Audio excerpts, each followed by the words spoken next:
Masih berdiskusi bersama dengan para narasumber. Bung Andre, dengan hadirnya Mas Ahaye dalam kabinet, apakah ada rencana atau ancang-ancang PDIP akan keluar dari kabinet nih? Bung Tifal, tadi yang menyambung apa yang disampaikan oleh Bung Andi tadi, sebenarnya reshuffle ini dengan masuknya Pak Ahaye yang perlu tuh Pak Jokowi, bukan Demokrat, bukan Mas Ahaye.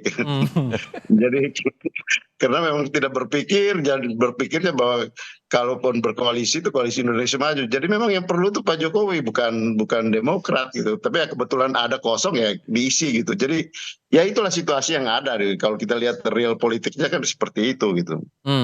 Tapi kalau kemudian sikap PDIP kemudian gimana? Tidak ada hubungannya juga dengan PDI Perjuangan. Memang tidak terusik sama sekali. Masa iya sih kalau udah ada pihak yang tidak berjuang awal-awal waktu mengusung nama Jokowi Ma'ruf, terus tiba-tiba di akhir masuk begitu, nggak berasa terusik tuh, Bang? Nggak ada hubungan dengan PDI Perjuangan kan. Itu tadi yang seperti yang Bung Andi sampaikan tadi gitu. Yang perlu itu Pak Jokowi gitu, bukan Demokratnya. Dan Demokratnya juga ya senang-senang aja dengan masuknya, karena mungkin kebutuhan Pak Jokowi secara politik ya, sehingga dikasihlah ketika ada kesempatan jabatan yang kosong di kabinet, kenapa tidak gitu kan. Jadi kalau di mata Anda perlunya apa di mata Jokowi, untungnya gimana menurut Anda, Bang Andre? Kenapa? Untungnya apa menurut Anda, Bang Andre, dengan hadirnya Jokowi, hadirnya Demokrat ini bagi Jokowi menurut Anda? Saya kira kalau kita lihat tadi dari apa yang disampaikan oleh Bung Andi tadi kan, bahwa yang untung itu Pak Jokowi. Dengan demikian kan ya secara politis seperti yang juga disampaikan oleh Mas Burhan tadi gitu.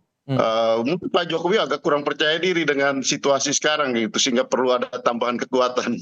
Oke, Mas Burhan, dipandang oleh Bung Andre nampaknya Pak Jokowi kurang percaya diri. Anda merasa demikian juga?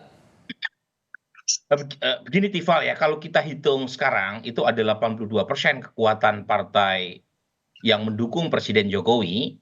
Nah, dari 9 partai di parlemen, 7 ikut membentuk dan mengawal secara politik kekuatan Presiden di parlemen.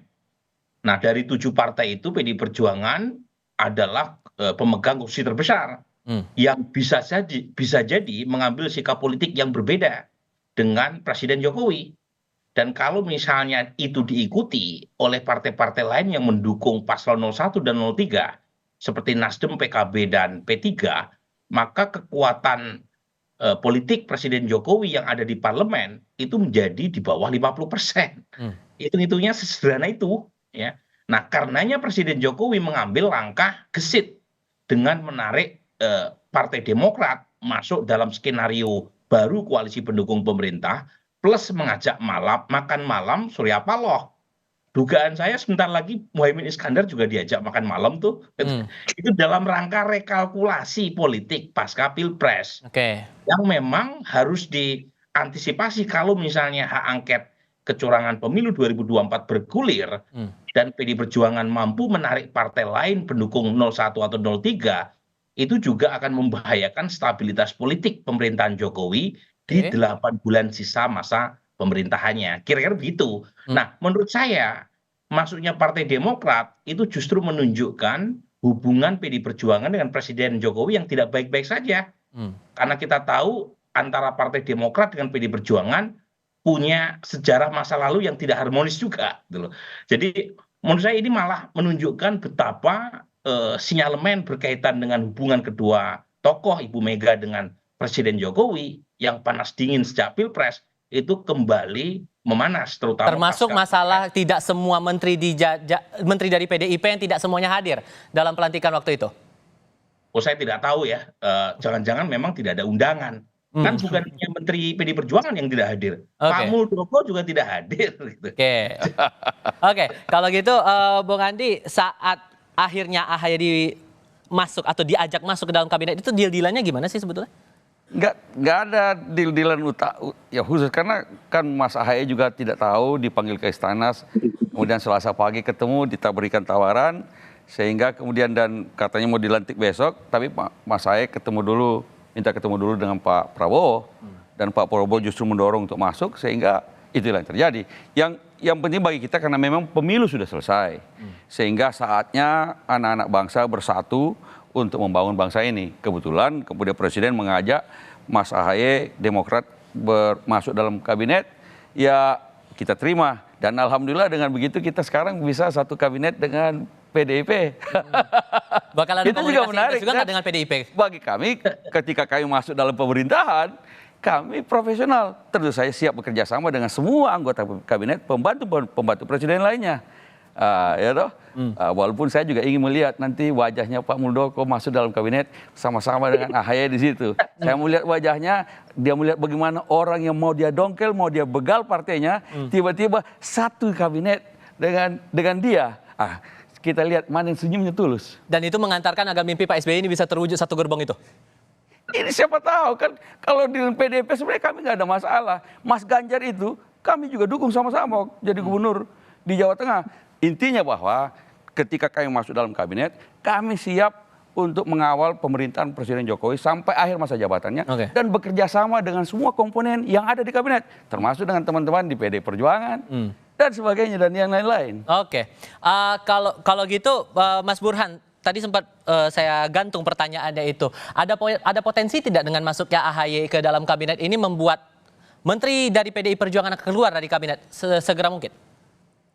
Saya kira tergantung konstelasi politik pasca Pilpres. Jadi kalau misalnya hubungan antara Presiden Jokowi dengan Ibu Mega makin memanas, bukan tidak mungkin ya PDI Perjuangan mengambil langkah drastis semacam itu. Termasuk juga tergantung apakah hak angket yang digagas oleh sebagian anggota PDI Perjuangan, termasuk juga disampaikan oleh Mas Ganjar, itu mendapatkan sambutan dari partai-partai di parlemen. Kalau misalnya sambutannya itu dingin, itu mungkin PDI Perjuangan akan tetap bertahan di kabinet. Tetapi kalau sambutannya itu antusias, termasuk mendapatkan dukungan dari partai-partai pendukung paslon 01, bisa jadi terjadi hubungan yang lebih memanas antara PDI Perjuangan dengan Presiden Jokowi. Tetapi kalau ternyata tidak terjadi, ya kemungkinan hubungannya akan mendingin, minimal sampai sampai pemerintahan Presiden Jokowi habis. Oke. Ada mimpi juga kan kalau kita ingat waktu itu Bung Andre, mimpi Pak SBY bahwa satu gerbong begitu. Gimana memastikan bahwa sisa pemerintahan ini bakal tetap berjalan begitu, sekalipun AHY masuk ke dalam pemerintahan, Bung Andre? Kalau pemerintahan berjalan kan ya ada presiden, ada menteri-menteri, ya itu berjalan pemerintahan gitu, bukan karena ada mimpi dari Pak SBY. Pak SBY ya punya. Saya kira ya pemerintahan itu berjalan ya setelah pemilu, pemerintahan berjalan seperti biasa, dan sekarang pun kita lihat bahwa ya tiap menteri menjalankan tugas sesuai dengan tupoksinya masing-masing gitu. Jadi tidak ada hal yang luar biasa gitu dari peristiwa-peristiwa ini. Oke, tanggapan dikit nih, Mas Kan bagus itu mimpi itu. Boleh dikata sebagian sudah seperti terjadi kan, sama-sama naik kereta api, tapi kemudian berhenti di Solo, Pak Jokowi berhenti di Solo, Ibu Megawati lanjut ke Blitar, karena ke Pacitan tidak ada kereta api, ya barangkali mampir di Solo lalu kemudian baru belakangan ke Pacitan. Tapi intinya bahwa kan ini sesuatu yang mimpi yang bagus, dan kalau itu jadi kenyataan semua anak bangsa bisa bekerja sama satu dengan lain, kan pemilu sudah selesai. Nanti kita menunggu pemerintahan baru yang dengan presiden terpilih nantinya. Insya Allah Presiden Prabowo Subianto. Tentu saja pada saat itu kan ada konstelasi baru lagi, hasil pemilu juga legislatif juga kan, parlemennya juga ada konstelasi baru, dan tentu ada dinamika baru. Tapi kami sekarang ini masuk dalam pemerintahan Presiden Jokowi sampai akhir masa jabatan, insya Allah konsisten. Oke. Terakhir, Mas Burhan, singkat saja. Apakah ini bisa dibilang sebagai cara Jokowi untuk menekan PDIP dan ancang-ancang untuk bisa mengajak parpol lain untuk bergabung dalam kabinet yang tersisa sekarang ini di Jokowi? Soal siapa menekan siapa dalam politik kan tidak jelas ya. Yang jelas adalah ada power game, ya. Ada power game antara Presiden Jokowi dengan Ibu Mega, dan menurut saya tidak bisa dilepaskan dari konteks Pilpres. Dan kalau misalnya partai-partai pendukung paslon 01 dan 03 yang kemarin mendukung calon presiden yang tidak di-endorse baik secara implisit atau eksplisit oleh Presiden Jokowi, mengikuti langkah Presiden Jokowi kembali, artinya mereka tetap loyal berada dalam pemerintahan, kemungkinan Presiden Jokowi akan menghabiskan masa jabatannya dengan tenang. Oke. Tapi kalau misalnya ya Nasdem, PKB, P3 ikut langkah PD Perjuangan, maka hubungan atau tensi politik antara parlemen dengan pemerintah akan jauh lebih memanas ketimbang yang kita saksikan 4 tahun terakhir. Jadi sangat tergantung oleh konstelasi yang berkembang, terutama penyikapan pasca Pilpres. Oke, baik. Mas Andi Malarangeng, terima kasih. Bung Andreas, terima kasih. Mas Burhan juga terima kasih sudah hadir dalam diskusi kali ini. Selamat sore semuanya.